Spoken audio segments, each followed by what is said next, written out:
Alrighty, set up on Instagram, and then we're gonna go ahead and get into it for a little bit. We're live on the Instagram page too. Just give me a minute, get set up. And then we will there. Alright, where's the live? Where's the live? Alright. Just bear with me. Just getting set up here. I'm gonna go live on Instagram again.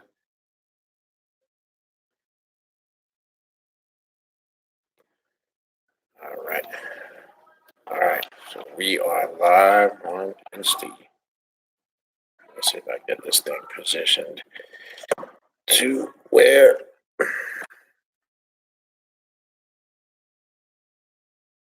You know, I might just have to use the regular one.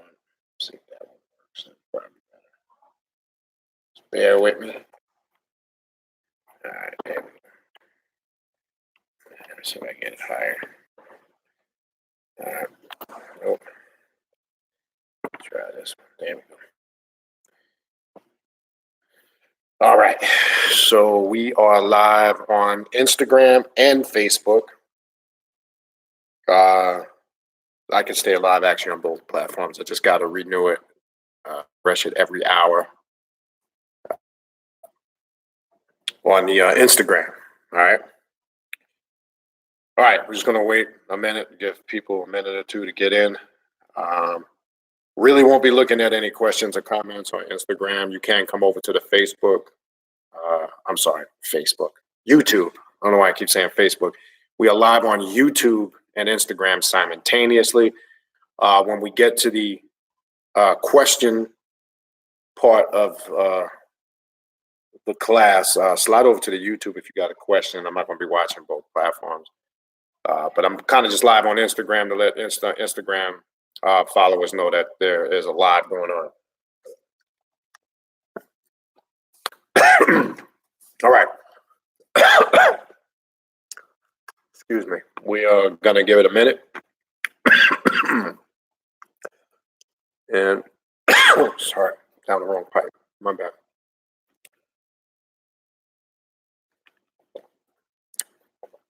Then we will get into it. I'm going to go through a couple quick announcements. For those, well, not for those, but I already know those who are taking the online class tomorrow, week 3 of class 6 is tomorrow, 3 p.m. Eastern Standard Time. For those that signed up for that, you will get the link either later today, more than likely later this evening, no later than tomorrow morning. So as you know, if you've been taking the class, you get the link. You don't worry about it. You don't have to email me. Did you send the link? You're going to get the link. For those who still want to sign up for the class, you have them until tomorrow to do that. After that, it gets a little chaotic trying to get links out, holds things up. Well, 1 o'clock Eastern Standard Time. The class is $55. If you're taking them weekly, some of you, of course, the whole discount, it's cheaper if you pay for the whole course, but obviously we're midway point through. You can sign up for the class using the email address in the description box, khnum19@gmail.com. When you pay the $55 for the class, please include in the PayPal notes your name and your email address. So many times somebody will send a PayPal, this is for class, but they don't leave me any information. I need to make sure I have your name and your email address so I can email you the link to the class. Very important. So please include that information when you send your PayPal. Also, this will probably be more so for a local event, but anybody, if they're in the area, they are welcome to come. Next Saturday, we take a break. It's the midpoint of this winter session of classes. So there's no class next week for those that signed up for the classes. We take a break at the midpoint. But next Saturday, which is February 15th, we will be doing Black Magic, activating the eye of Lucifer drumming on the beach in Pompano Beach, Florida. That begins at, I think it's 7:30 or 8 o'clock Eastern Standard Time.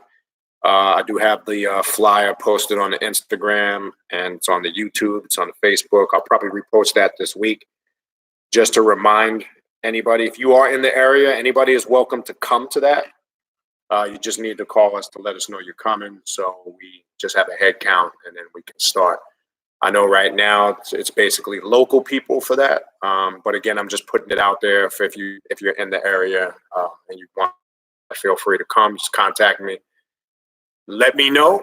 That is going to be an interesting thing. It's something new we're doing. We'll be incorporating different mantras, however you want to pronounce it, for Lucifer. We'll be definitely connecting with that Lucifer energy / current via drum patterns and different rhythms. It's a little different from what we've done in the past.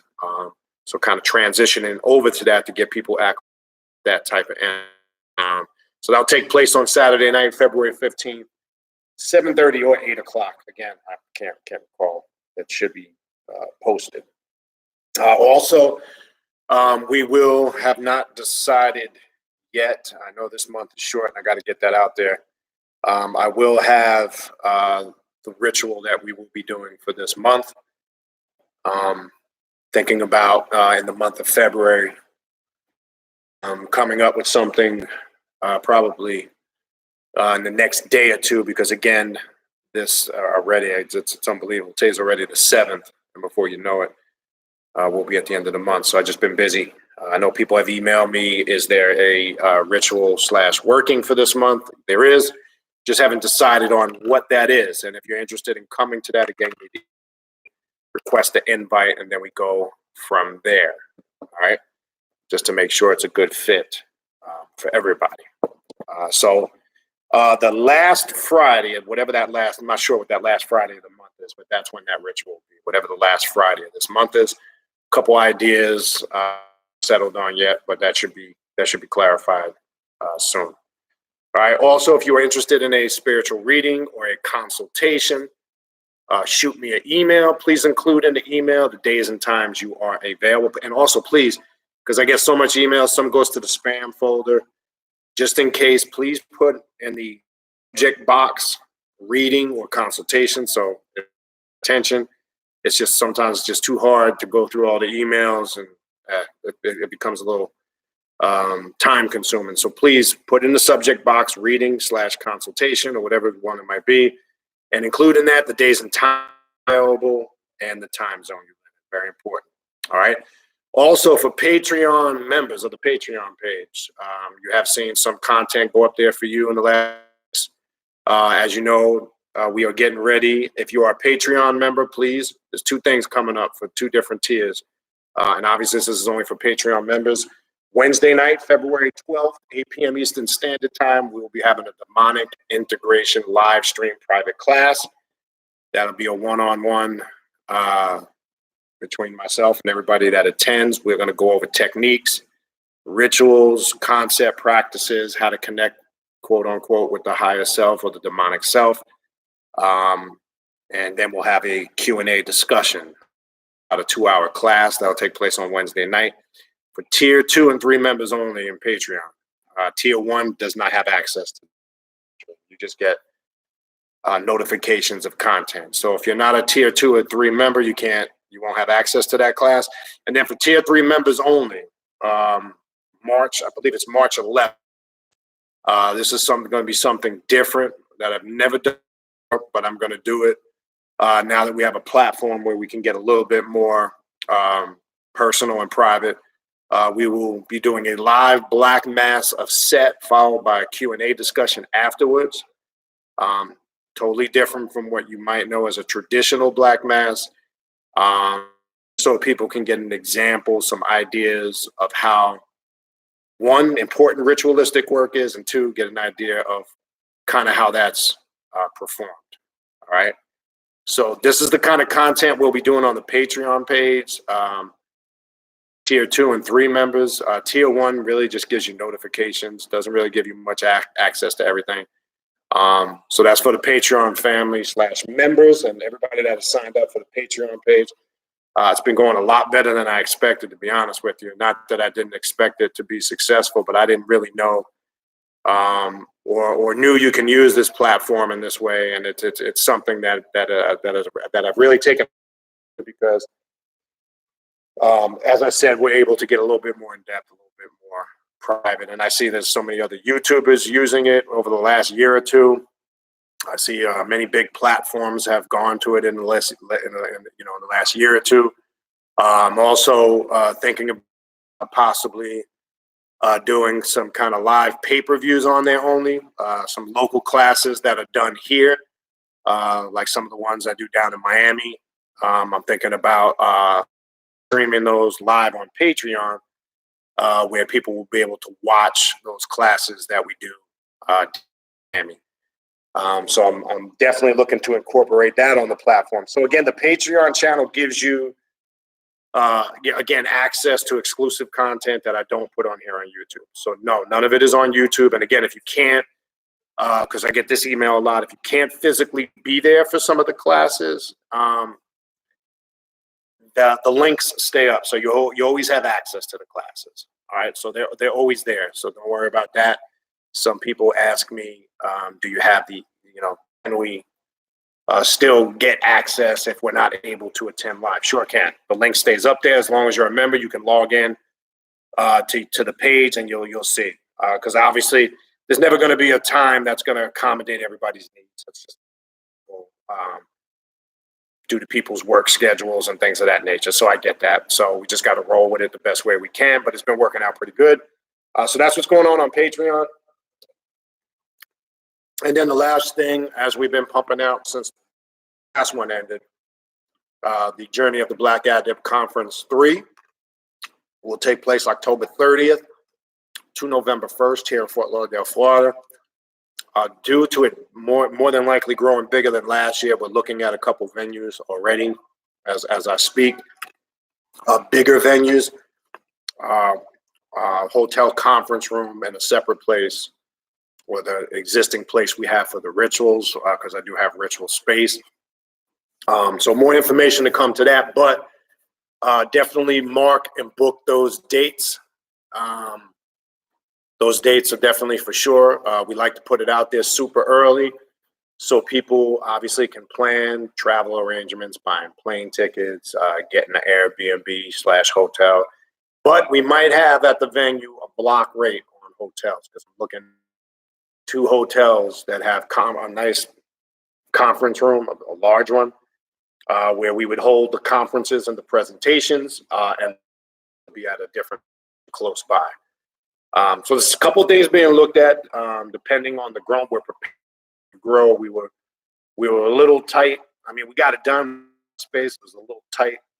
We were able to accommodate what we were able to, but I think if it grows a bit bigger than last year, we're going to need more space. So we'll see how that map plans out as time develops. Again, you can register for that as early as you want. If you're interested, shoot me a email if you want information on the conference, the registration fee, and if you would like to be a presenter. So I want to start putting that out there now as we're in the month of February. Thanks to the people that stepped up last year. We had some brand new people step up and do presentations.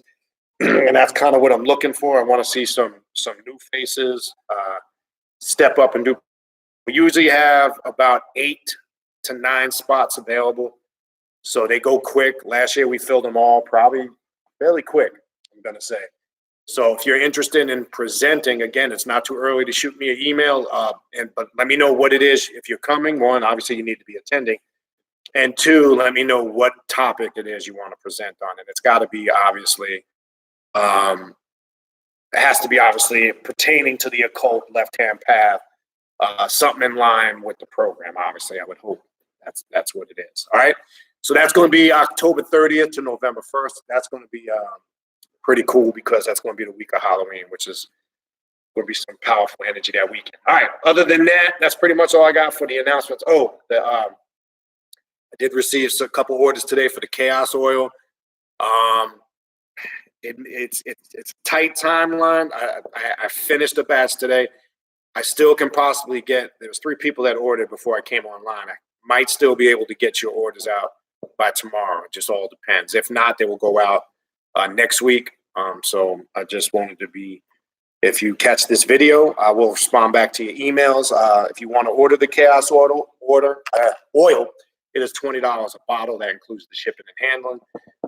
You can also send that PayPal, and in the PayPal notes, please include your name, your full mailing address, and your email address. All right?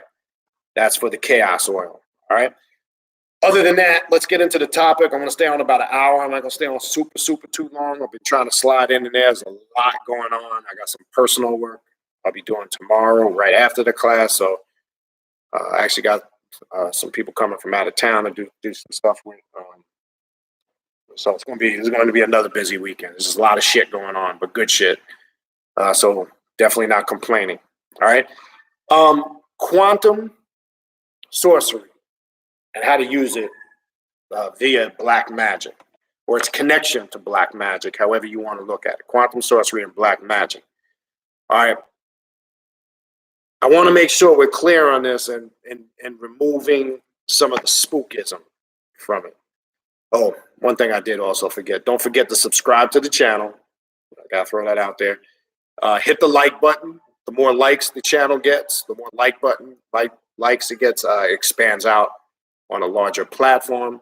So please hit the like button, subscribe to the channel, and make sure you also hit the notification bell. That's how you get a notification if a new video uploads or if there's a live, such as right now, going on. And as you know, important to do that more so now than in the past, because I don't really know when I'm going live anymore. I just randomly go live whenever I get some free times lately. Just want to make sure I don't want nobody to get into no comfortable rhythm. Lately, it's been Friday afternoons. That could change next week. I don't know. I'm just kind of sliding on when I can get on. That's the best way I can tell you. So subscribe to the channel, hit the notification bell, and please hit the like buttons. All right. I will get to the chat. So peace and greetings. I should say infernal blessings to everybody. I will go through the chat once I get through the short material I have. I will address your comments, your questions, your concerns, and all that other good shit. But I want to talk about this because there is a lot of people tend to make shit more complicated. That's kind of, I'm kind of going to simplify this. We hear terms quantum physics, quantum mechanics, the hyperverse and all this shit. And people like to use big words and get all intricate and it sounds all complex when really it's only as complicated as one makes it. Now, there's a book I'm going to refer you to. I'm reading a digital version of it. It's a really good book because it deals with the basics, and I'd suggest you guys look into this book. It's Quantum Sorcery Basics. I'll throw it up on the screen so you can see it. The author's title is Magick Zeta, the Kindle version of it, because I only have it on Kindle. Quantum Sorcery Basics, a good book. Simplifies things. Theory and Practice is the name of the book. Magick Zeta, Z-E-T-A. That is the author. Obviously, if you're familiar with Magick Zeta, there's a few books that is written by this author I would recommend looking into. This book came out in 2013.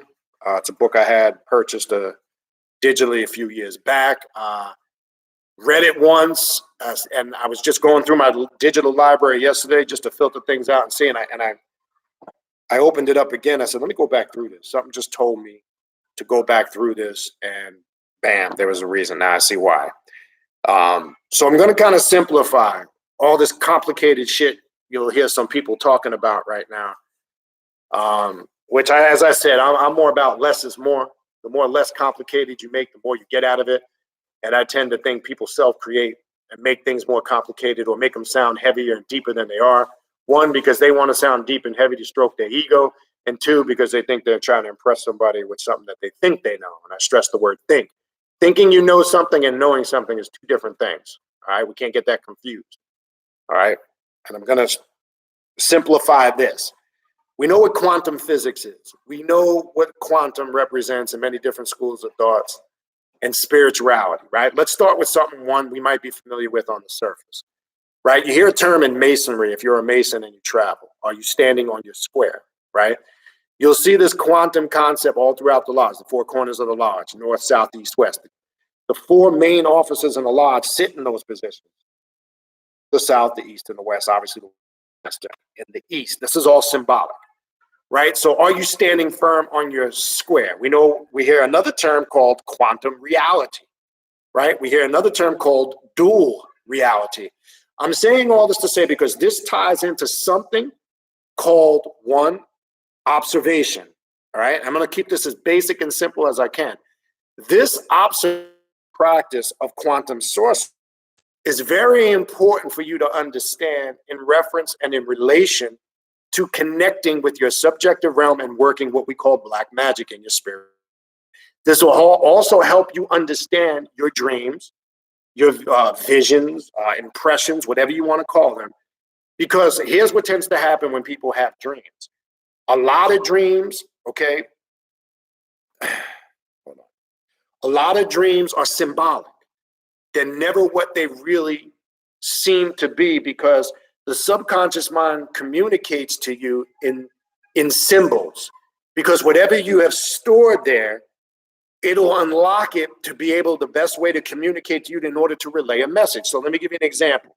You might have a dream where something terrifying's happened, or there's death, or something that you might term that's very intense, or horror, or morbid, or whatever you might want to call it. But usually what the dream that you're seeing on the surface is never really what it's actually conveying, okay? It's usually symbolic. Like, for an example, if you're constantly seeing death, or whether it's in relation to you, where everything in the dream is around death, it could mean that symbolically you're getting ready to go through a serious death and spiritual transition. It don't necessarily always relate to physical death, right? This is how the quantum mind, the brain, and this is how the subconscious reacts, because it's gonna things that you can connect with, whether it's your fears, your joys, your happiness, your sadness. It's gonna link and tap into your subconscious mind of all of the good and bad traumas you have stored there. That could be joyous moments and occasions where we can all reflect back on things that make us feel good, whether we were a child or stages in our life, events, moments in our life that we can always just, to the very point where we just reflect on it, think about it, it changes our vibrational frequency and our energy. All this is stored there, right? We have to understand how this process works. And this is a powerful thing to understand because you can tap into this power and energy when you're working magic. It's just a lot of us don't know the power and the capability of it, because sometimes I think some of us look at magic in a very spooky way. What do I mean by that?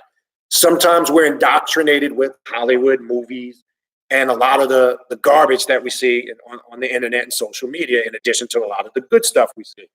So really, it's understanding the power of the subjective mind and the subjective realm. So I want to talk about this concept of observation and its relationship to quantum sorcery. Now, we know they use the term sorcerer, sorceress, which sorceress is what they would call a female practitioner, and a sorcerer would be a male. But the word sorcery ties into the concept of manipulating the elements. That could be time, that could be space, that could be concepts, that could be changing paradigms.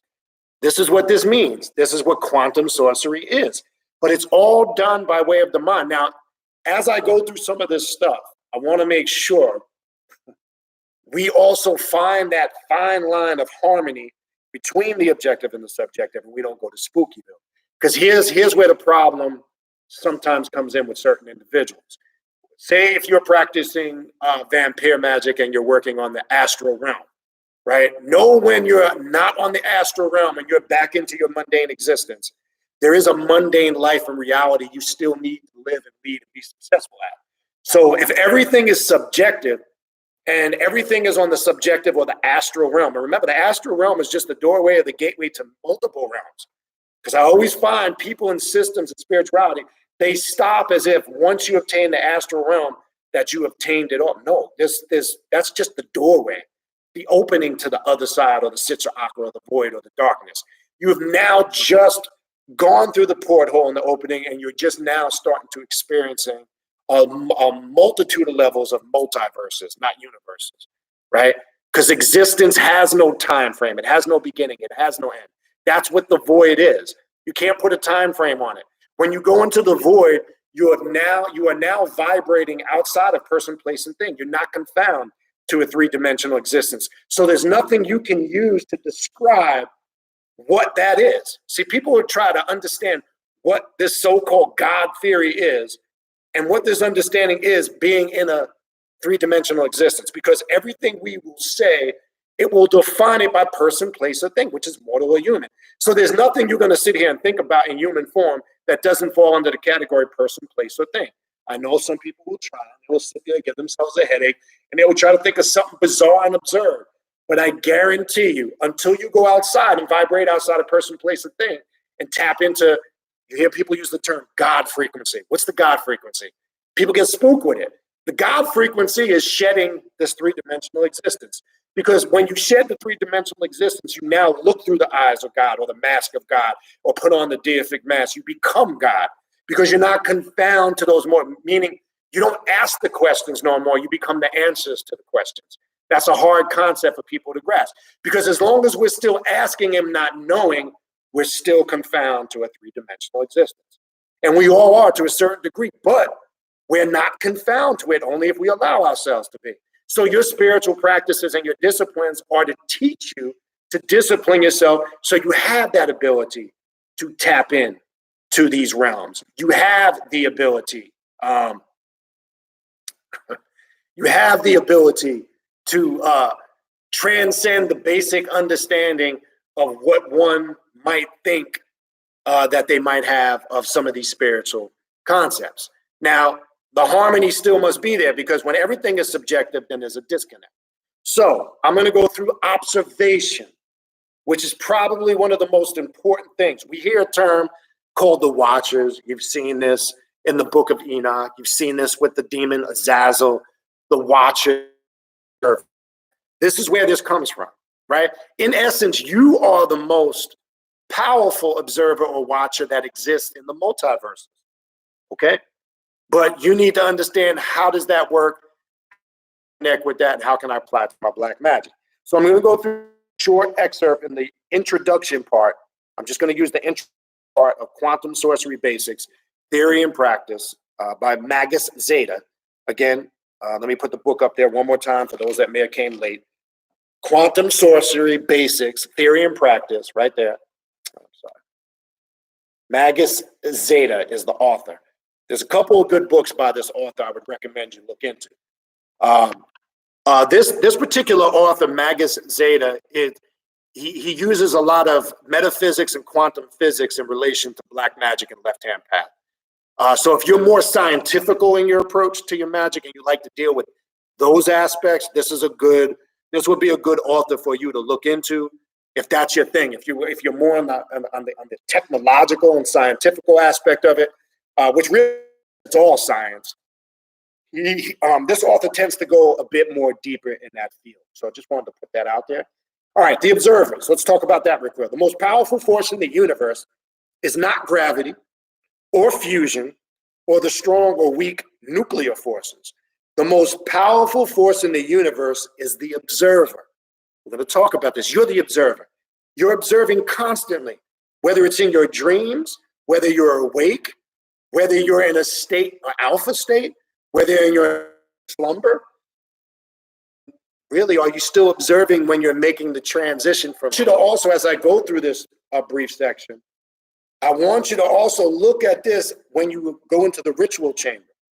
If you are the observer, tie this now into your visualization and creating your ritual, or trying to carry out to get a desired result or outcome for whatever ritual you're working.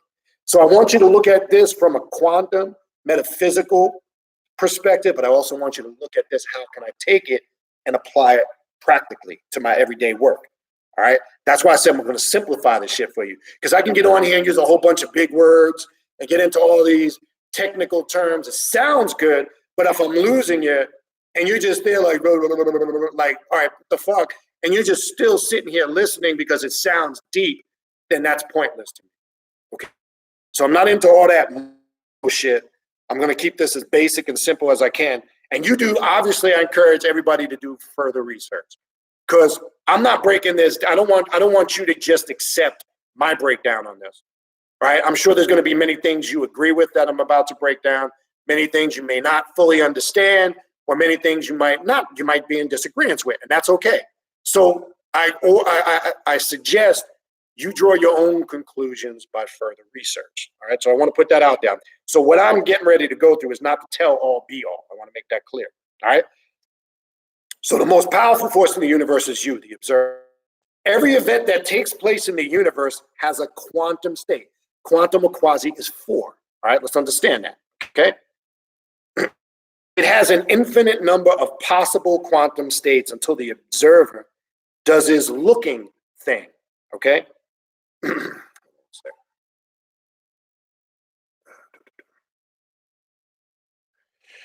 I'm sorry.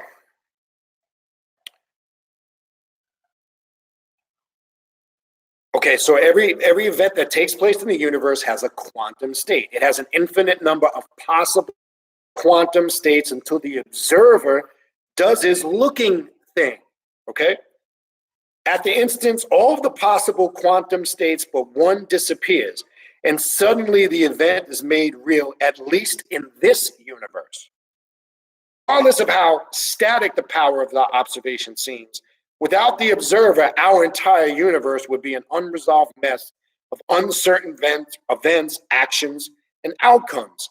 Without the observer, would our planet itself be real? Now, some people can take this and run with this, okay? There's 2 ways you can look at it. Or would it be a nexus of uncertain probabilities? It's a combination of both. See, when you hear the term "you create your own reality," you have to understand, how does that tie into the objective consciousness and the subjective consciousness? Because if you sit here and say you create your own reality, doing one thing on the subjective where you're envisioning and creating scenarios where you're this super duper avatar spiritual master, but yet on the objective you're struggling. That would be a disconnect. Okay, there's something there you're not fully grasping, because then the next question would be, if you observed yourself on the subjective, being this spiritual guru or whatever you want to call it, but yet you didn't have the power and the ability to observe yourself in the objective as being successful, now the question lies here. In between there is where I need to do some work. Why is there a disconnect? Why is there not harmony flowing between both? All right, so we don't want to run with it and go, oh, so some people will go to the extreme and go, oh, this world's an illusion. And I said in the past, most people that do that, this is not a reality. This is just a dream. Most people that do that are failures in this world. And I'm telling you that. There's a reason why they do it, because it's escape. It's an escape from not dealing with everyday reality. And usually that escape is, this is the reason why I'm not successful in my mundane life. So it's easy for me to go super spooky and subjective, because that validates that, or it gives me a reason, an excuse, or a crutch to lean on. So now this is the reason why. That's not how it works. All right, so let me continue. All right. The observer, whether he is conscious or unconscious of his power, we should say he or she, is the source of the greatest magic and the greatest art that is possible in our universe. He is, or she is, the quantum sorcerer. Endless evidence has accumulated over the years as to exactly what happens when the observer resolves the quantum of the event. The facts that have emerged from the hydra of quantum mechanics. Now, I did a video on quantum mechanics about sometime late last year, I think back in October. I would suggest, it was 2 videos I did. I would suggest when you get a chance to go back and look at them. All right. Endless evidence has accumulated over the years as to exactly what happens when the observer resolves the quantum state of the event. The facts that have emerged from the hydra of quantum mechanics tells a strange tale, a tale of infinite universes and parallel worlds. I'm going to stop here for a second. With every event, a springboard for the birth of an infinite number of universes. So, we're not alone when in this, which most religions teach, there's a multitude of universes, as it uses the word here, infinite universes, parallel worlds. So this is why I said, when we're talking about traveling the astral realm, the spiritual realm, tapping into prana energy and all this and that. Those are just the doorways and the gateways to these dimensions, universes, existences, right? There's not just one particular thing you can narrow this down to.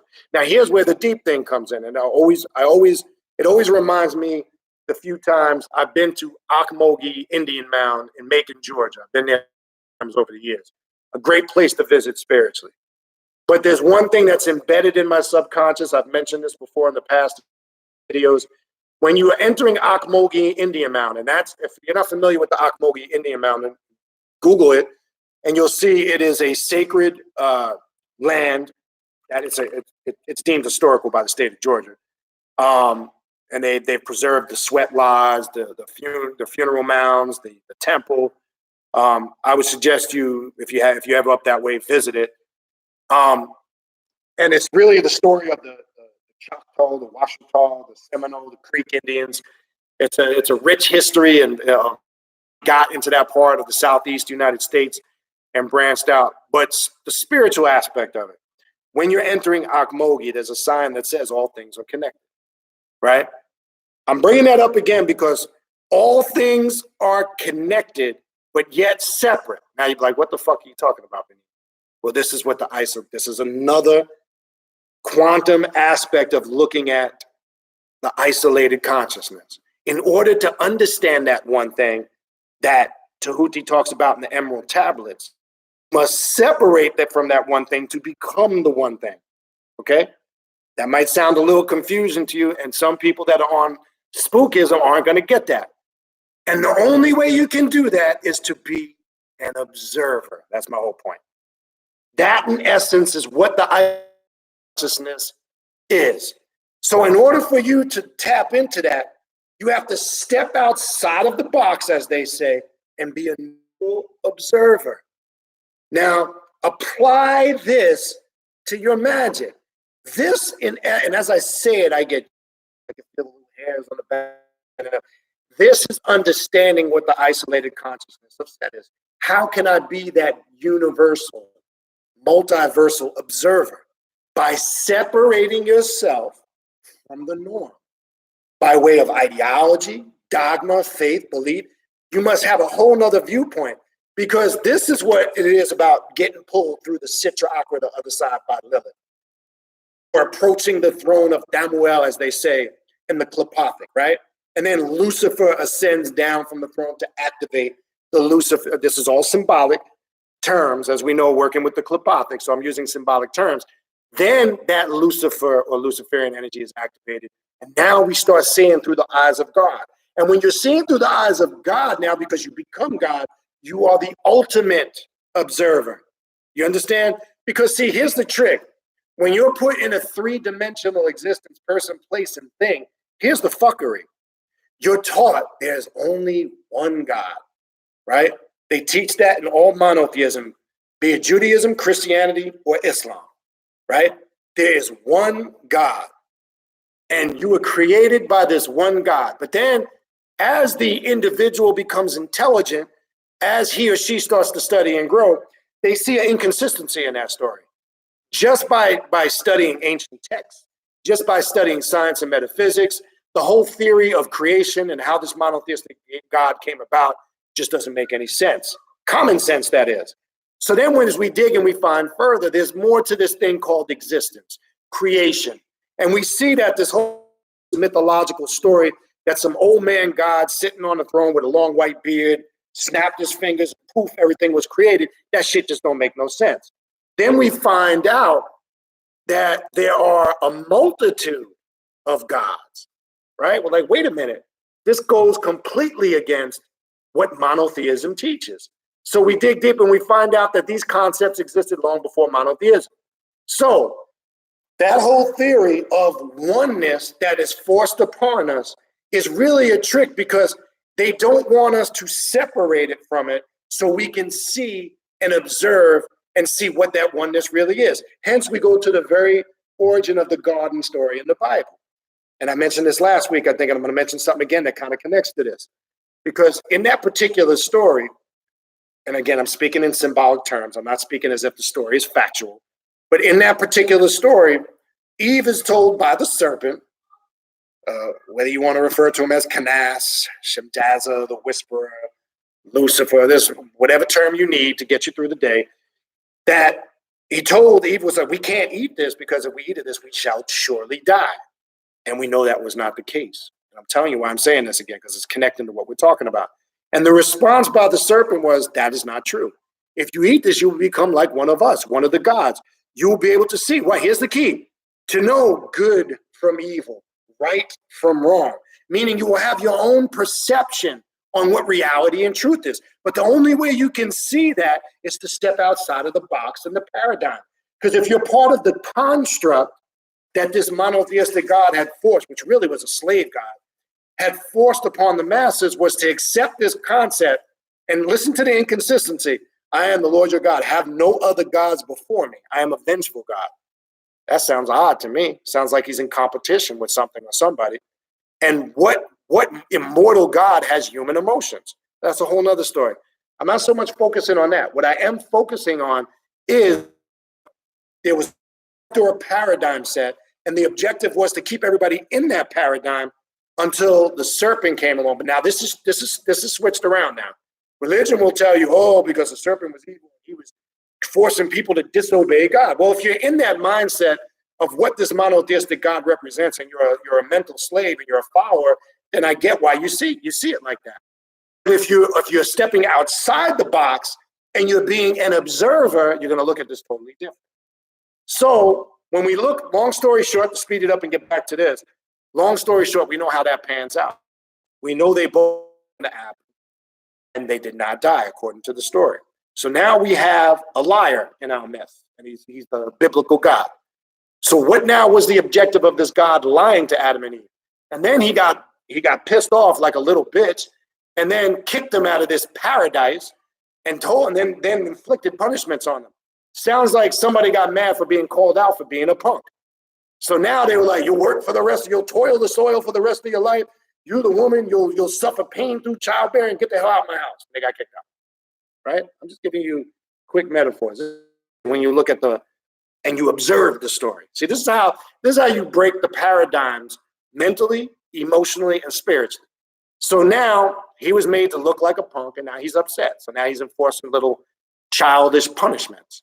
So we see there's an agenda here. Now, let's speed up. In order to see this again, back to what I was saying, that sign at Akmo Yimau. All things are connected, but yet separate. Okay? The only way you can understand that connectiveness, or the one thing, as I mentioned that Tahuti talks about in the tablets, and everybody talks about, you must become one with the universe, and by it sounds good. I know it sounds good. It's just easy to take the cop out. But the only way you're really going to understand and experience is that by stepping outside the box and becoming the master observer, by activating the what we call the isolated consciousness on this left-hand path. Okay, for lack of a better word. All right, let me finish this. Where the hell was I? I don't know where I left off. Whew. I think I left over. Okay, I think I left off here. Okay, no. Okay, the position of the observer in the world of quantum mechanics is relative. When he or she opens his peepers, their eyes, and sees the true outcome of an event, the observer is making it real for this world and this universe. So when you accept something as your reality, it becomes real to you.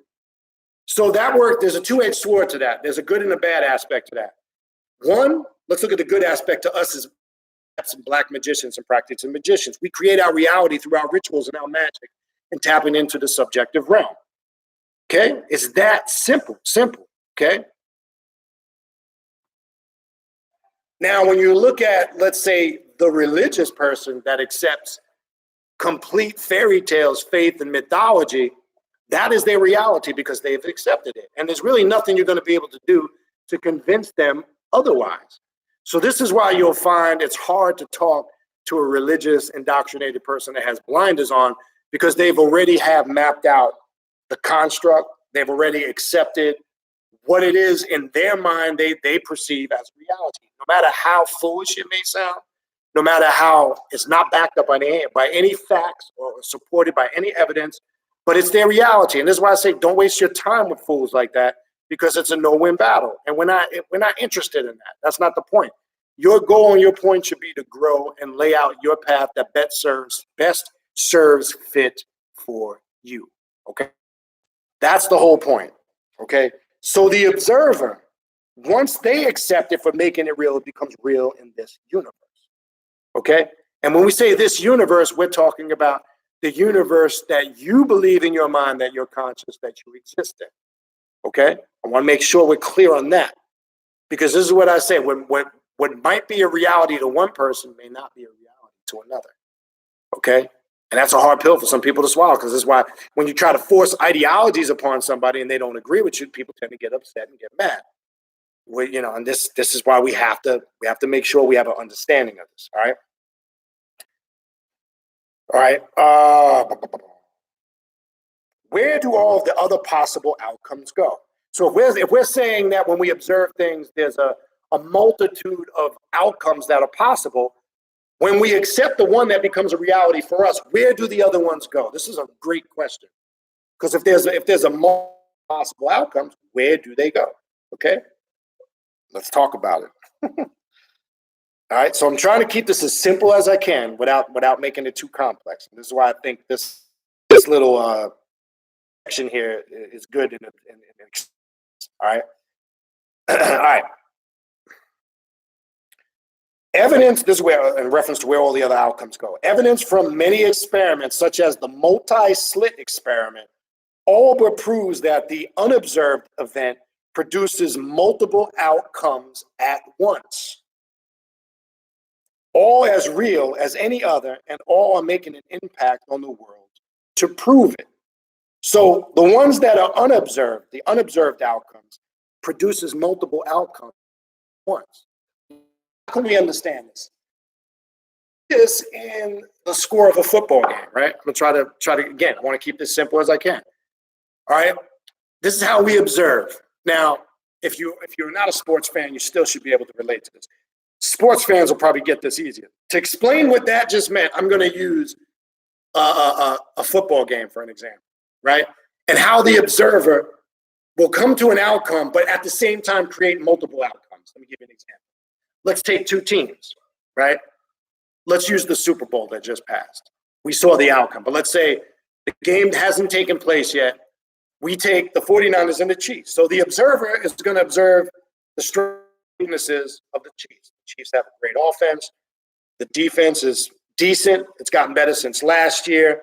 They got good skill position, fastest receivers in the league, probably the best quarterback, in my opinion, in the NFL. Linebacker core is good. Secondary, a little suspect. Good special teams, etc. We do this for the 49ers. Great front four. Probably one of the top defenses in the league. Ball control, run type of offense. Play action pass, which they obviously didn't do in the Super Bowl. So we use all these observations to come to the one we're going to accept as a reality of who the winner is going to be. So based on those two observations, or that really it's one, we say this is the team that we are going to accept as a reality, or we predict.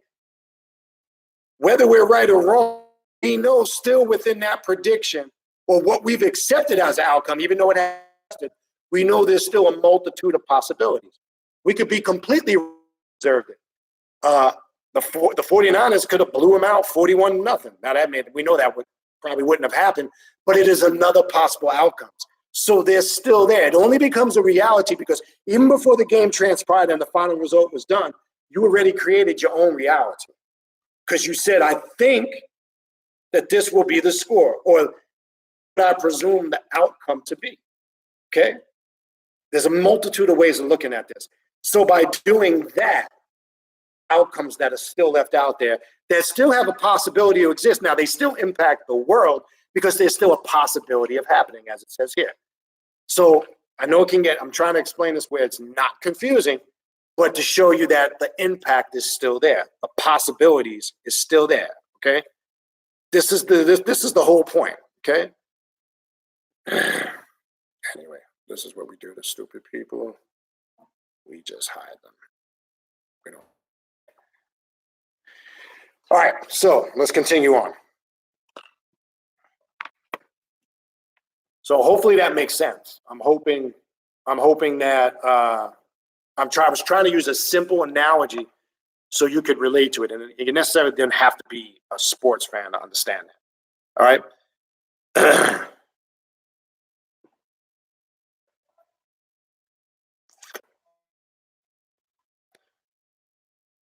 Over the last couple of decades, it has become obvious that parallel realities to our own exist, and realities which contain the same event.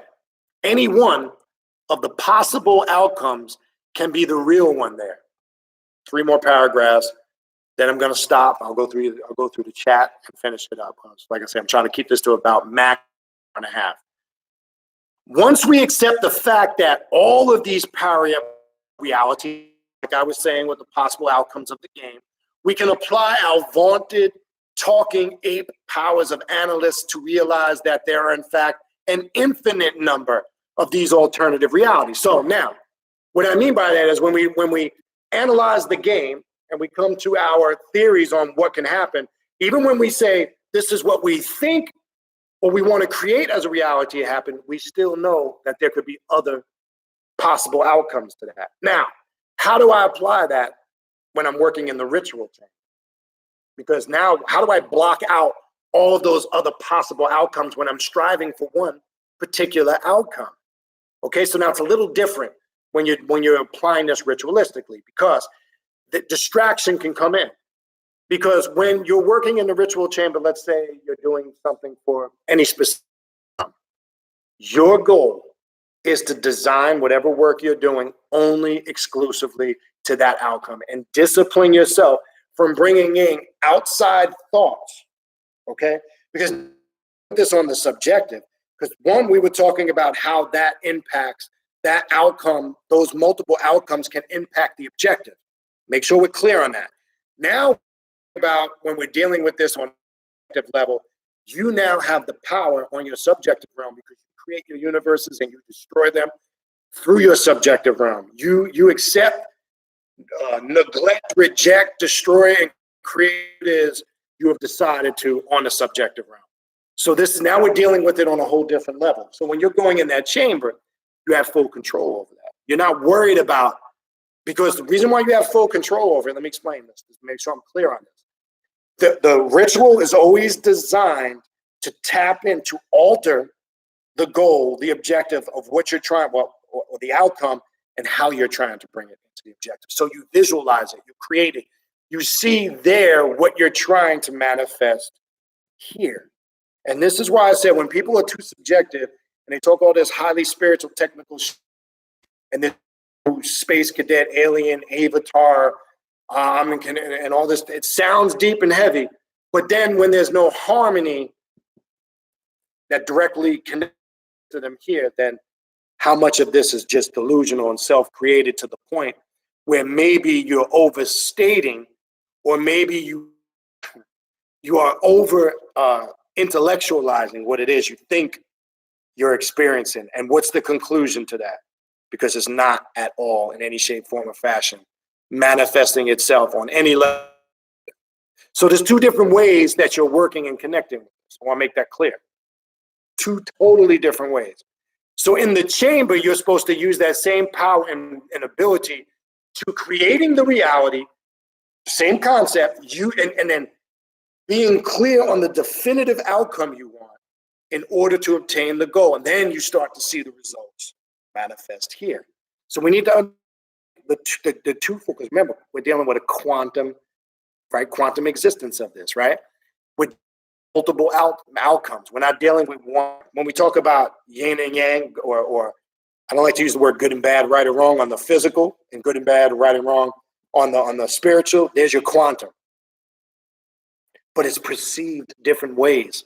It's the best way I can describe it, right? For an example, right and wrong is personal up to the observer. And the observer's perception gives them the determination of what they accept and create their reality as far as what's right or wrong to them.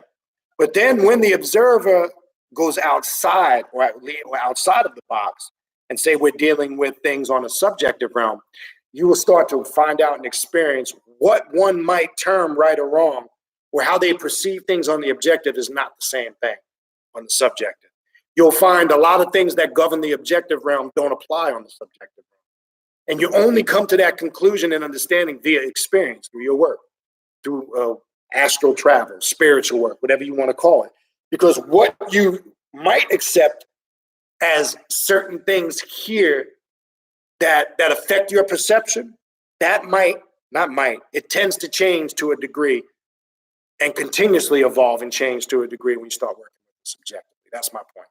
So now we're dealing with the quantum sorcery aspect of things.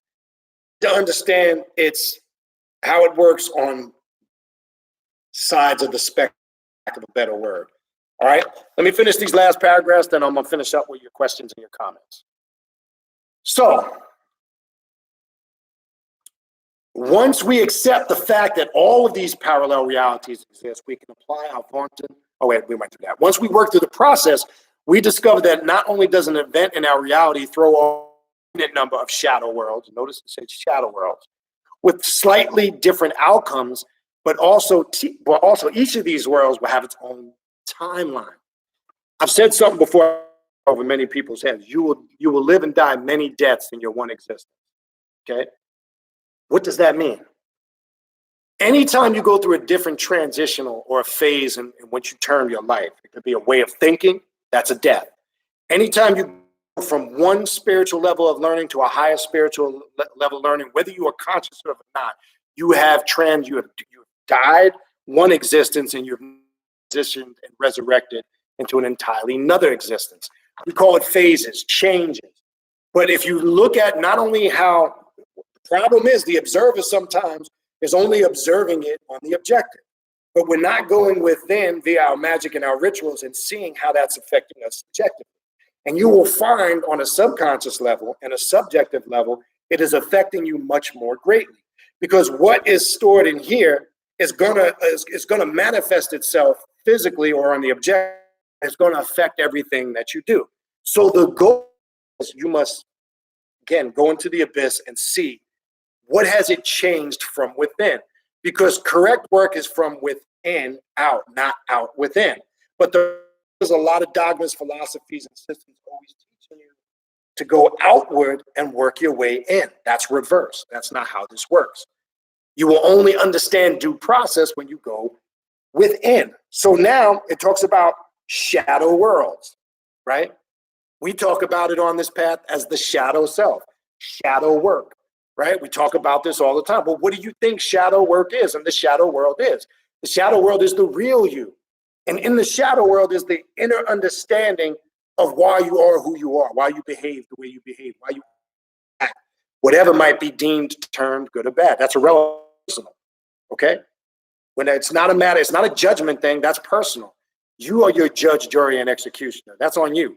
This is not for others to do that for you. It's for you to do that shadow work, tap into the shadow world so you can get an understanding of who and what you really are. Not who you think you are, not who people get your head up to be, not who you want to portray yourself as because you have some false image you want people to see you as. All that's irrelevant and bullshit once you go into the shadow world and the dark side. Because the dark side gives you a kick in the ass, a reality check. This is what's really going on. The dark side will unlock emotions, good, bad, ugly, beautiful, joyous, happy, all those things. It embodies all of those emotions. Remember, it has no boundaries. It has no, parameters. It's limitless. So this is what we need to get a understanding. The observer understands. I should say understands this, right? The observer understands and understands this because he or she now has stepped on the path and is starting to actually travel and make the journey, right? So let me finish up. Almost there. I know I keep. All right.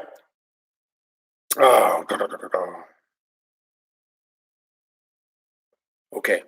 So the shadow worlds with slightly different outcomes, but also each of these worlds have its own timeline. There will be future events that are not part of our timeline, and they will also cast infinite shadow worlds into the universe. Listen to this. Let me say that again. there will be future events that are not part of our timeline. And they will also cast infinite shadow worlds into the universe. This is why we begin to understand that the nature of existence, as seen from a universal perspective, multi-universal perspective, is chaos, defined as a vast beyond comprehension. So here's step one. People need to stop acting as if they have a definitive explanation of what chaos is. That's your first mistake. Chaos just is. When we say existence is, it is. When you're defining it, now you're back to religion, because your insecurities and fears need you to put a time frame, beginning and an ending on it so you can feel comfortable. See, that's what the Bible did to chaos, and they called it God in the beginning, right? So let me reconnect on here. Hold on 1 second. Reconnect for the Instagram family. We are live on Instagram and Facebook, by the way. Instagram and Facebook. So that's what religion and the Bible did. They tried to put a time frame on chaos, and they called it God. And they said there's a beginning and there's an end. And they fucked up because they left the key elements in the chapter of Genesis when you read the first verse. And God's spirit roamed across, hovered above the waters, above the void and the deep. Right? It's right there in your Bible. But then they screwed it up, and then they said, they created this mythological story that this God, and God said, let there be light, which is confirmation existed in darkness before there was light, which there's inconsistencies, because if this is the all-powerful, omnipotent, omnipresent, omniscient God, it shouldn't take somebody 6 days to do that and then got tired and had to rest on the seventh day. Is this really this spooky being they created, or is this a man-made story that men sat down and wrote? I mean, I think we're all mature adults to understand the reality of that. But that's the problem people make, even on this path, who claim to be in the occult, who claim to be left-hand path. They try to put a title on chaos. Primordial chaos is the prime. You'll even hear a term in mysticism, the primordial tradition, right? Prime, it has root in the word prime, the root. Prime civilization, prime rib, right?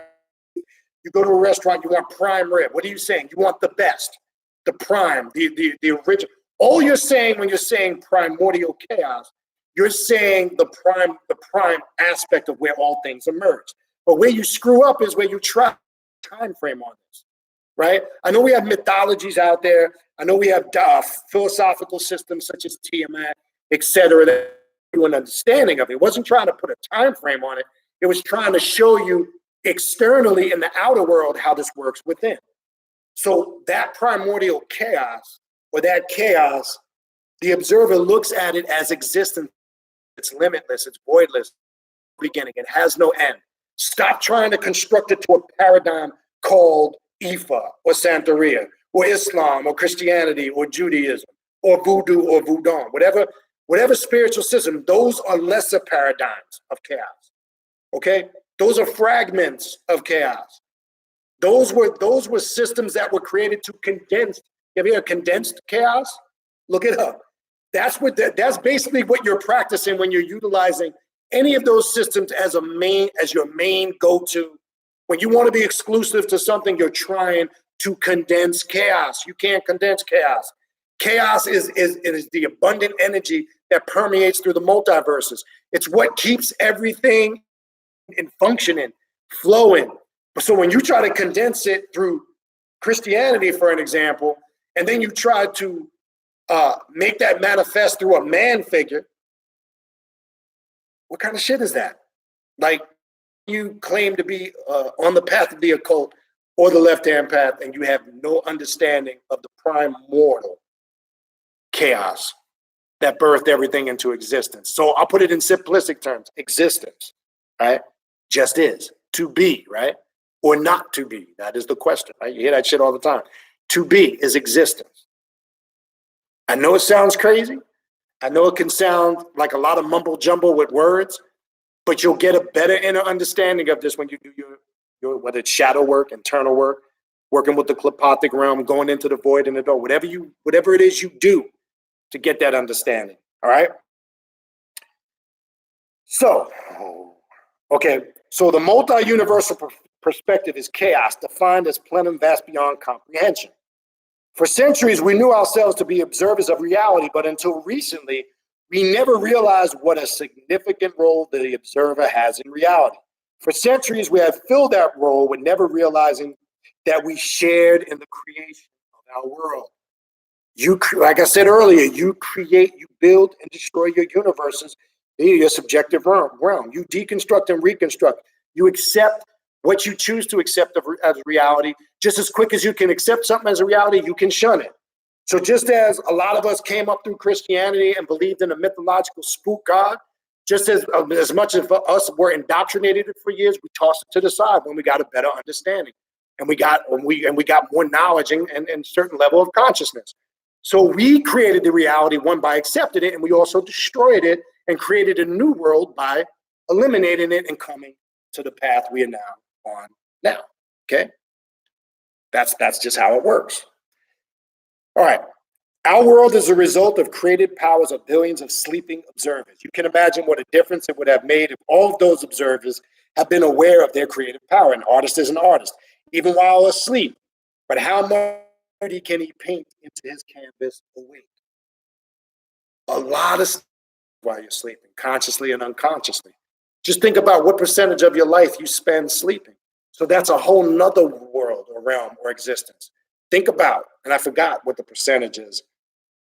I know some people have sleep issues and don't sleep a large amount of hours, but we spend almost just as much time awake as we do asleep for the most part. Okay, so this is what this is talking about. So there's two worlds that are existing simultaneously, side by side. You just haven't grasped that.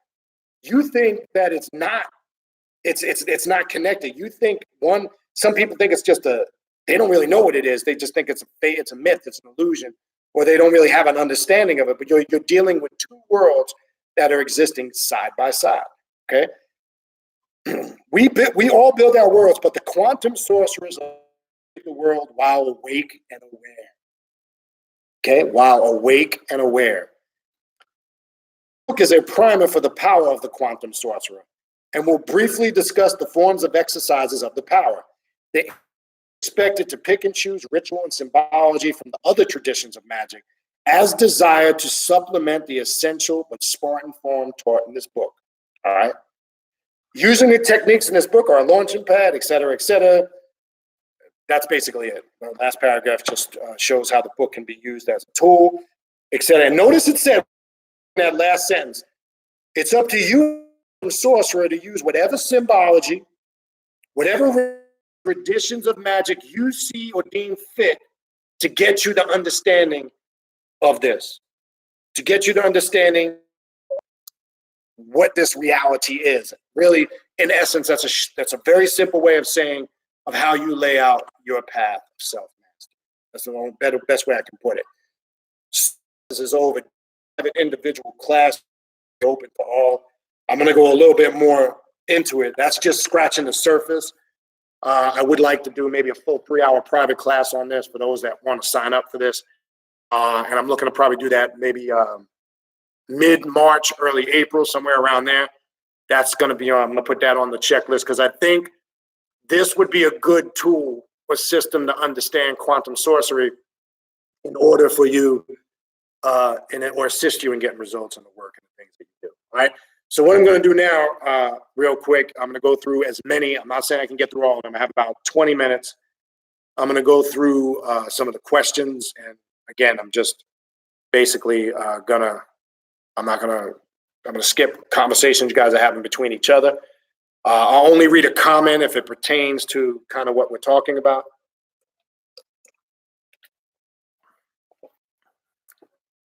So let me go up to the beginning. I don't know why I take these off. This helps keeping them on. All right. So if I didn't, personal greetings to everybody to save time. Peace and greetings to everybody here. So the chaos oil, it wasn't designed for one particular purpose. I'm getting emails. People are using it for a multitude of purposes. Knock yourself out. You can charge it for whatever intent you want to use it for. I created it in general as an occult oil because it contains certain that found that work powerful for me through the smell has always activated a certain vibrational frequency in me through ritualistic work. Those that have worked with me ritualistically here have smelled it on me. I mean, if you ever come to the rituals, that's always what you'll see me wearing. So I found people are using it to charge candles, knock yourself out. People are using it for protection oil. People are using it for money magic. It is a multi-purpose oil. Use it for whatever you want to charge it with. Because remember, the magician charging it with the energy and purpose you want to use it for. So for all those, that's a good question by Kiana. For all those that might have that question in the future, or all those that have the oil or order it in the future, you can use it for whatever you want. I did not design it for any particular purpose. First purpose was because it smells good, and the sense of smell, just whether it could be incense, it could be an oil, it could be a food being cooked. We know the smell sense activates higher vibrational frequencies of awareness when it's a smell that's pleasant to us or we deem pleasant to us. It activates a certain within us. So it can be used for whatever you decide to use it. You know, it was not designed for any specific use. It's designed for you to use it how you see fit. So hopefully that, and I'm glad it smells good. All right, so peace, greetings, infernal blessings to everybody. Say that time. Yeah, Angel, I got to get with you. I know I saw your text. See if we can't catch up later, possibly sometime tomorrow or Sunday. Yeah, I know I was a shot in the dark. You were probably busy. I gave you a buzz the other. But we'll back up. Yeah, I definitely got to get you. Something I got to run by you.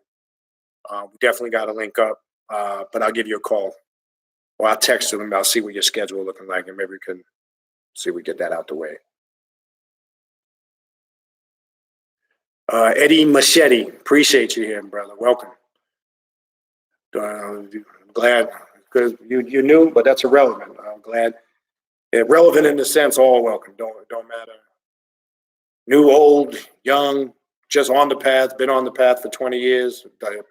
Cool. But anyway, welcome. Appreciate you being here. What up? Yes, as Raven said, this is a fuckery-free channel. As you saw, I had to boot one person. You just get ignorant people that come in here. They see left-hand path occult. And some idiot was typing in, sacrificing children, and get the fuck out of here with that nonsense. That's not what this path is about. Stop watching Hollywood movies. Stop being on the internet and stop watching YouTube videos promoting social conspiracies. Let me make this clear. The path that I teach about has nothing to do with any of that stuff. I'm not into any of that Hollywood satanic shit that you talk about. That's not what left-hand path, working with Lucifer energy is about and set. It is probably one of the most beautiful, highly spiritual paths that are misconstrued because of religious idiots like that are indoctrinated with nonsense. So no, this path isn't about drinking blood and sacrificing children. Stop watching movies, people, please. So we had some fool that was in here earlier. I just deleted him from the channel. I ain't got time to even address. I won't even entertain that nonsense. So yeah, free chat. And as you know, the people that have the wrenches, Angel, myself, Rangeman, we're quick on that trigger. Our tolerance level is about that. That's pretty much you get with us. You see the little wedge between my fingers? That's it. You violate that, the wrench taken out. We ain't got time for that shit. We're not gonna let fools come in here and distract us from the goal. The goal is to get information out. And as I said, I put information out not because I want you to accept everything I'm saying. I don't care. I put it out. You do with it what you see fit. You can love it, like it, hate it. I don't care. The goal is just to put it out. So I'm not here to convert nobody to nothing. I'm not here to change your way of thinking. I'm not trying to tell you what you should and should not do. That is not my job. That is your job. You tell yourself what you should and should not do, what you should accept and should not accept. That's personal. My job, and that's what my name means, and that's why the name was given to me a few years back. Beniti simply means teacher. That's it. It's an Egyptian name that means teacher. That's it. My job is to teach, not preach. I don't preach. When you preach, you're trying to force somebody to accept something you're saying. I'm not preaching. I'm teaching. Are you going to agree with everything I teach? Absolutely not. I'd be a fool to think you're going to agree with everything I teach. My job. You draw your own conclusions. All right? That's simple. So Beniti is here to teach. That's it. That's all I do. I just teach. Interested in what you love. That's all personal emotions you need to get a grasp on. I'm not what you don't like and you're mad and upset about, and then you're pissed off. Something you heard me say. That's personal, man. You have to wrestle with that. Get over that, because once I get off this channel, guess what? The YouTube world doesn't exist to me. I've now that this is only a reality to me when the YouTube is on. When I'm off of YouTube, YouTube is not a reality until I make it a reality. So that's how we use quantum sorcery. See how that works? All right. Yeah, shout out to the Black Flame crew. I know some of you guys are in here. Damien, so you have the book. Yeah, I don't know when you came on. This book came out in 2013, I believe. I got it around then. It was mid 2013. I never bought a hard copy of it. I had it in my digital library. And last night, I was just going through some of my digital books, just seeing what was in there, and I stumbled across it. And for whatever strange reason, just hit it. And this is how sometimes when you're working with the demonic realm and the spirits, it's like, again, not to sound spooky, the instant awareness came, this is the next video to do. That's usually how I come up with these topics, just random. So when I stumbled across it last night, I said, oh, when I get a chance, we're gonna talk about this quantum sorcery. It's a good concept for a practicing black magician / adept to really grasp. So it's a good book, Quantum Sorcery by Magick Zeta. I definitely would check it out. And again, there's several good books out there by this author. I have 3 others in my library. I can't recall the names. But yeah, this book came out in 2013. I'm almost certain, pretty sure. So I would definitely go through it again, Damien. All right.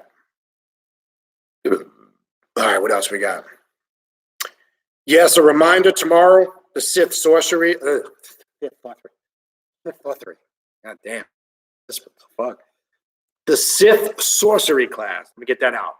That's one of those Sally sucked seashells by the seashore. Remember that? Sally sold seashells by the seashore. Anyway, let me stop. The Sith Sorcery class is tomorrow, 30 to 6 p.m. You can email me. The class is, well, you don't have to actually email me.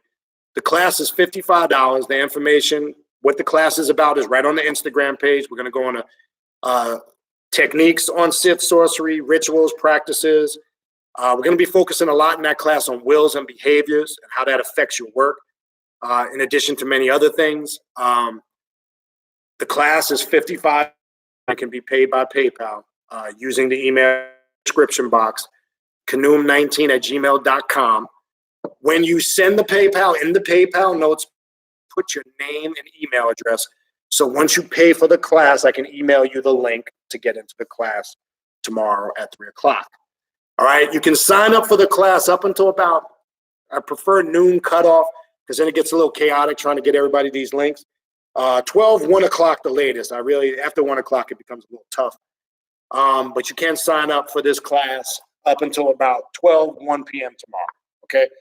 That place tomorrow, that's class 3 of the 6-week session that I'm doing right now.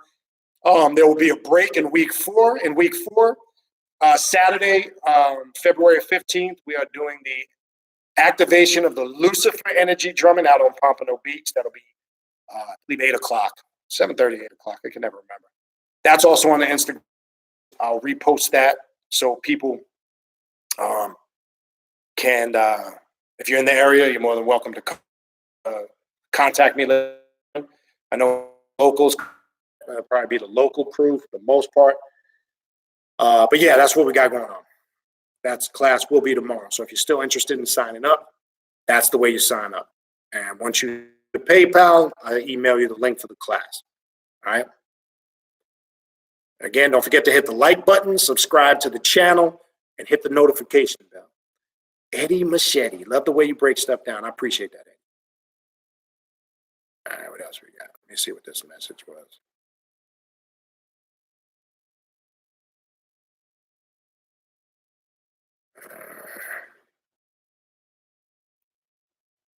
What else we got?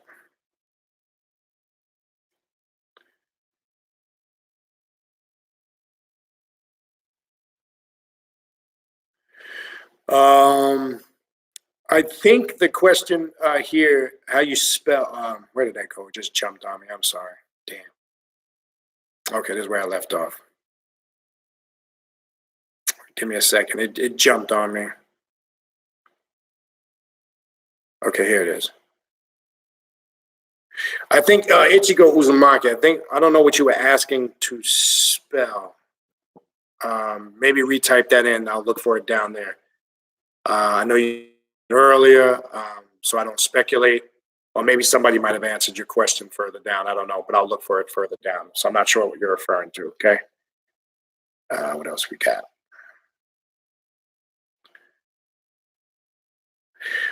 Tall and thin, 123. Good question. Really simple answer. Why do religious people think the left-hand path is evil? Because of what they've been indoctrinated with. One, mainly because of the concept of this mythological. I mean, they don't accept that their God is a mythological character, but the mythology around their devil figure in the Bible is the main. We see how it's presented in the stories from the Garden of Eden, way to the Book of Revelations when Lucifer is cast from the heavens. Same thing in the Quran. It's really all people of the faith. So really, it's the mythology that's centered around this fictitious character called the devil. And the word devil, really, when you go back, or Satan, just means adversary. And you'll see that word in the Bible not just attributed to the character that one knows as a devil. You'll see it also attributed to regular people in the Bible. They're referred to as a shaitan, an adversary. It's a title. But the mythology, as it got shaped over the years in these religions, is what created the fear. So they're all scared of it because anything that deals with this mythological character that they've been indoctrinated with, whether they call it Lucifer, Satan, or the devil, they get spooked out. And it's basically ignorance. That's the main reason why. Not taking the time to do research and understand. And really, if they took the time to research and understand, they'd be really surprised and shocked who is the real God of that Bible. That's a whole nother story. I've done videos and classes on that. So you can go in the archive. I think the last one I did is the last one I did was the devil Jesus of the Bible, or the God of the Bible, or some shit like that. But you'll see it in there. But that's the short, quick answer. And as far as not staying on it too long for time's sake, ignorance and the mythologies that they've been indoctrinated with. It's tough. It's tough to reach them.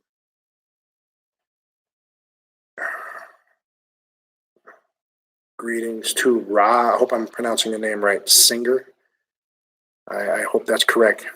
Greetings to Mama Lamorte. Man, we got rid of him. I don't waste my time with stupid shit like that. That's just people that are stupid. All right, what else we got?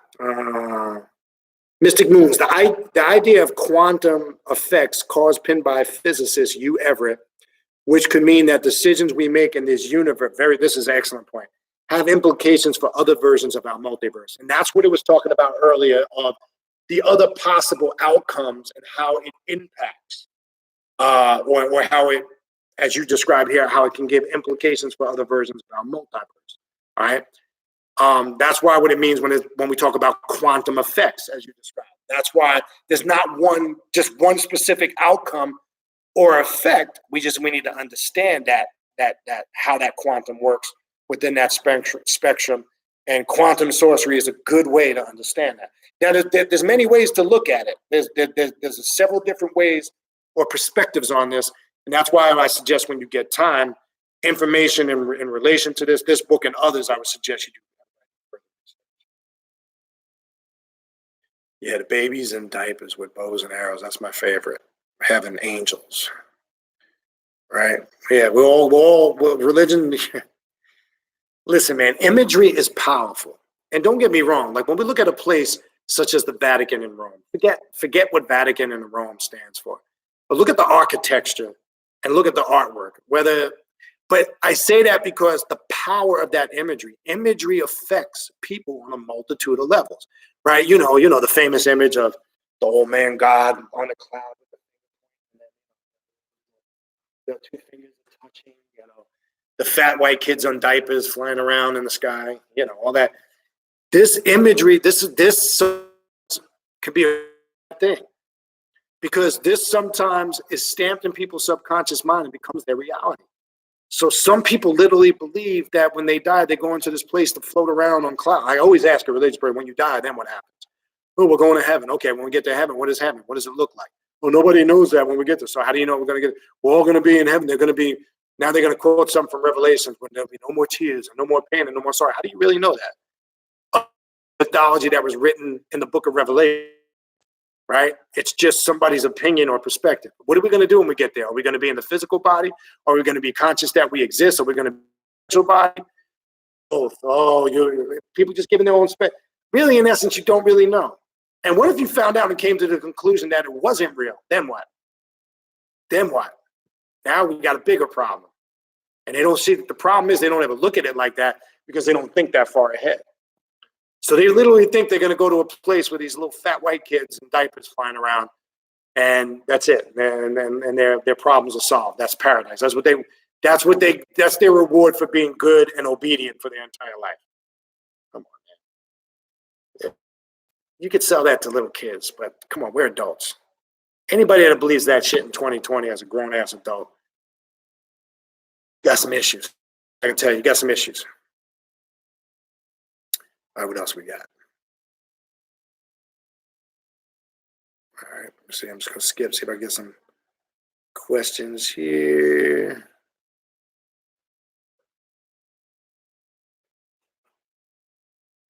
Yeah, it's a good question, too, by Mystic Moons. Yeah, we always hear about the doppelgangers, however you want to pronounce it.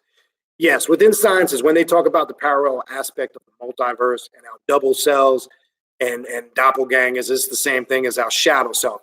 Yes, there's an aspect of that that is connected to your shadow self, all right? Because, as I said, there's, in essence, we're looking at, I used the term earlier, two worlds that reside side by side, right? We look at whether we connect with that, the subjective and the objective is what I'm talking about. They actually are parallel side by side. In the subjective is where you really connect with the shadow or the real you. So they say the shadow self is the real you, right? This is why we say, or that you'll hear some people will say you have a etheric counterpart or a double counterpart. The Rosicrucians will teach this, right? In some of their teachings. Yes. So in essence, there is a connection to that.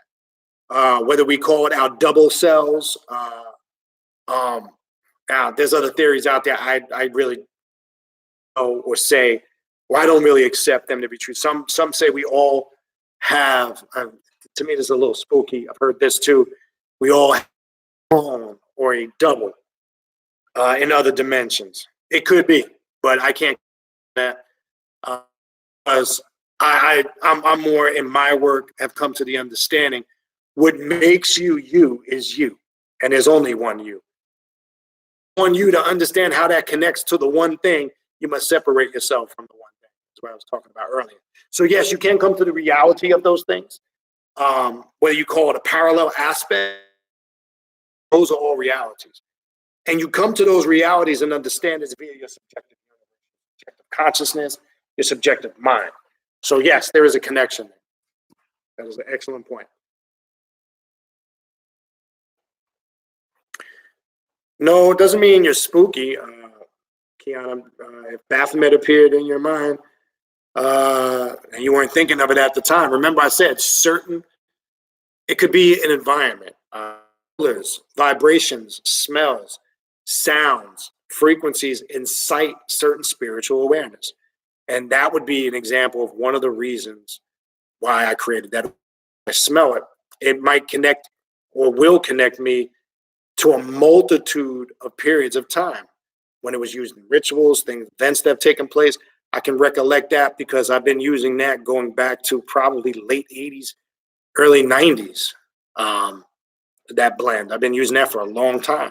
So there's a connection in that. Not only can music via sound insight and awareness through time going back many years, so can smell. People don't understand it, right? Think about even food. You might smell an aroma that somebody is cooking, that your mother used to cook 20, 25 years ago. And when you smell it, it automatically takes you back kitchen 20 plus years ago. And you can even connect just by the sense of smell and see a specific moment in time in your kitchen, in your house when you grew up, when your mother was cooking that particular food. That's how that works. Purpose of really why I created that oil. And if it does those things, then my job is done. That's why I did it. Okay. All right, what else we got? We're almost to the bottom here. I'm pretty much at my time limit. All right, Angel, I know you had to leave. I'll try to catch up with you. Let me see if I can get through the rest of this. Annie Otis, thanks for the donation. I appreciate it. Hold on 1 second. All right. The name of the book is Quantum Sorcery by Magus, Magus Zeta, Zeta. That's the name of the book. Okay. Who was that? Yeah, again, the Patreon channel, for those that want to become a member of the Primordial Chaos Patreon channel, you see it typed there in the chat. It's patreon.com/Beniti, Baniti. It's also in the description box of the video here if you forget. Again, there's exclusive content only on the Patreon channel for Patreon members. Our next private Black Massive set on March 11th. That's only for Tier 3 members, though. You will get a separate link that won't be on the Patreon to that, but it is for Patreon Tier 3 members. So that exclusive content that is not here on YouTube. We got a lot of good stuff getting ready to go on the Patreon channel. The private class sessions will be open to all, the ones that I'm in the midst of doing right now. So there'll be something for everybody, but really the Patreon is kind of more what I'm leaning to because it's more personalized. I would definitely check it out when you get a chance. All right. What else we got?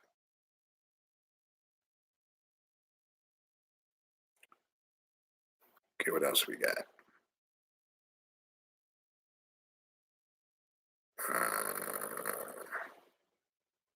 Okay, I gave the title of the book. Okay, I see Karen put it in there. Cool.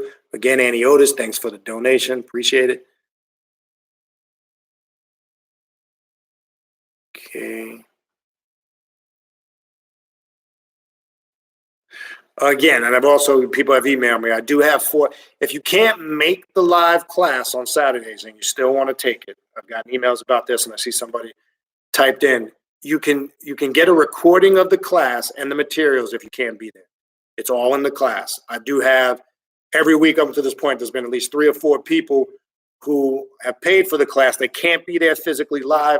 If you can't, just let me know and you want the class. You get a full recording of it and all the material. And if you need to set up a brief call with me with any questions, I offer that. I can set up like a 30-minute call with you if you have any questions. So you can take the class if you physically. Just let me know. I can't be there, and I will email you the class when it's over. So I do have, I've come up with new methods. Again, I'm offering week-to-week classes if you can't take the whole session. Make this where everybody can participate on some level. I'm trying to make it financially convenient for them, and I'm trying to also make it physically and time convenient for them. So if you can't physically be there on one of these classes, you get the full recording, a private recording sent to you of the class. All right, so just need to let me know. Okay. Yeah, Scribed is a great app. As you see, Keelan, I have Scribed. I definitely would recommend that. I've mentioned that several times. Okay. Oh, the Indian mound in Georgia is Okmulgee. Let me put the spelling in. That's what you were asking earlier. Okmulgee, Indian mound. I'll type it in there. It's in Macon, Georgia. Definitely would check it out if you're ever up that way. Okay. I just typed it in there. What else we got? All right.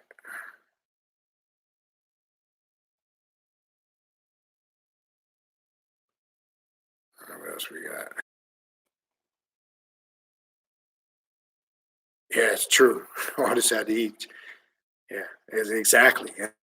When they designed like the Sistine Chapel in the Vatican. Come on, look here. I mentioned this one time. Matter of fact, the same place I was just talking about, Macon, Georgia.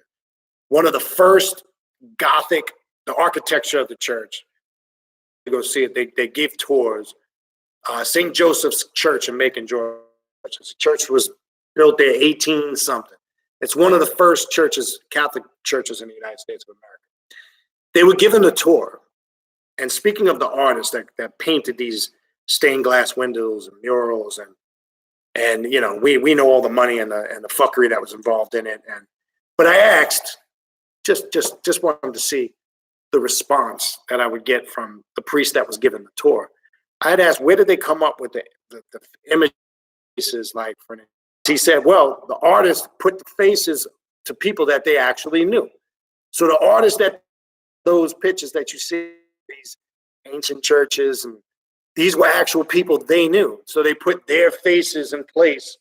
This is what I'm saying. Imagery is powerful, right? So let's say, what if a Chinese man would have painted that, or a black man, or a Latino man, or yeah, you get my point. But I say imagery is powerful, so then the whole world thinks that God or Jesus is a European man, right? Because Europeans have stamped via the Vatican and through art that this is what God looked like. To me, it's pointless and irrelevant for those that believe in that concept. This is how racism has started and begun in religion, and then it starts to filter down. So that's why I say imagery is very powerful, because when they keep pumping certain amounts of imagery into your subconscious, it starts to unconsciously be accepted as reality. Let me show you for an example. I don't care how long you've been studying. Watch this. When I say, for the most part, and I know some people will be like, oh, not me. I say Jesus. What's the first thing you see and think of? You might have to block it out. Some people will say nothing. Some people will say, I see a white man with long hair. Most of you probably saw that, because that's what you've been indoctrinated with. If I say Jews, most of you are going to see the Jews in Israel, and those aren't the original Jews. If I say Muslims or Arabs, most of you are going to think of terrorists and Arabs in the Middle East, because that's the imagery you've been programmed with. When the original Muslims or the original Black Arabs were in Northeast Africa, Sudan, Aswan, right? So this is what I'm saying. Imagery is powerful. They can stamp in your subconscious mind your understanding and definition on things via imagery, right? Let me give you an example. If I say the golden arch, you automatically start seeing images of hamburgers and French fries. Be real. Because there's a multitude of images that are connected with that one symbol or image. That's my whole point. So images are very impactful, right? How many of you are impacted by commercials late at night when they're promoting a product? You may not have no intent, whether it's food or a product. You may not have no intent of buying it, but when they started to stamp the imagery in your mind, and the things that are not so much the surface imagery, but the things that are associated with the imagery. Once your mind started to register it, you started to desire it or want it. That's how that works. Or you desire to become it. That's a whole other thing, right? I know Nina, Damien said the same thing. I definitely would recommend it if people have not read it. Get the book, read the whole thing. Yeah, it is on Scribe. That's exactly where I was reading it from. What else we got? I think we're at the end. All right. We are at the end. That is it, people. Bottom. Appreciate everybody tuning in. You know where to contact me, whether it's for spiritual readings, consultations, classes. Definitely. Again, I want to thank all the people that up until this point that have signed up for the Patreon channel, and I thank all those in the future who will sign up. I definitely would recommend it. There's exclusive private content on there for Patreon members only. The channel just began in last month. I'm constantly building it up. I'm going to be putting a lot of exclusive on there. We've already had our first private class last month. We have 2 more scheduled. The next one will be Wednesday, February 12th. So definitely check it out. It's patreon.com/Beniti, BAEI. Journey of the Black Adept Conference, October 30th to November 1st, 2020. We got the drumming this Saturday night. Upcoming ritual for this month. I have no idea what it'll be, but that should be forth soon. Anyway, we look forward to seeing those who are going to be there next Saturday. If not, catch you guys when we can see you. But you know where to contact me at, KHNUM19@gmail.com for any of the aforementioned things discussed in this video. I'll see you whatever next time I come live on YouTube. I'm sure it'll be sometime next week. Until then, infernal blessings to all.